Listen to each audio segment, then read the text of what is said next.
አረ በእግዚአብሔር በጣም የገረመኝን ነገር ልንገራችሁ። አንብቤው ነውና ሁለት አካላት እያወሩ ነው። ስማ አለው። አቤት አለው።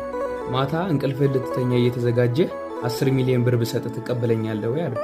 እንዲያው በሚገባ እቀበላለሁ አለው። እና ታመሰግነኛለህ ሲለው አዎ በደንብ አለው።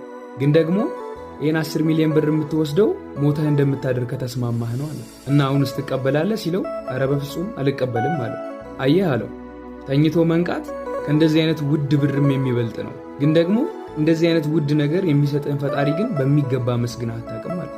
በጣም ነው የገረመኝ። የሚገርማችሁ ነገር ተኝቶ መንቃት እግዚአብሔር ብቻ ሊሰጠው የሚችል ውድ ነገር፣ የማይተመን ዋጋ ነው። መብላት፣ ጤናማ መሆን፣ መራመድ፣ እነዚህ አይነት ነገሮች ከእግዚአብሔር የሚገኙ ብቻ ውድ ስጦታዎች ናቸው። አንድ ነገር ልንገራችሁ፣ ሀብትም ሆነ የምትፈልጉት ነገር የሚመጣው ተኝታችሁ መንቃት፣ መብላት፣ መጠጣት፣ መራመድ፣ መንቀሳቀስ እንደነዚህ አይነት ነገሮች ሲኖሩ ነው። ሀብታም የሆኑ ሰዎች ብሩን ሊያመጡ የቻሉት እንደነዚህ አይነት ስጦታዎችን እግዚአብሔር መጀመሪያ ስለሰጣቸው ነው። ስለዚህ እግዚአብሔር ለሕይወታችሁ የሰጣችሁ ከገንዘብ የሚበልጥ በጣም ውድ ነገር አላችሁ። እግዚአብሔርን እናመስግነው። ያለንን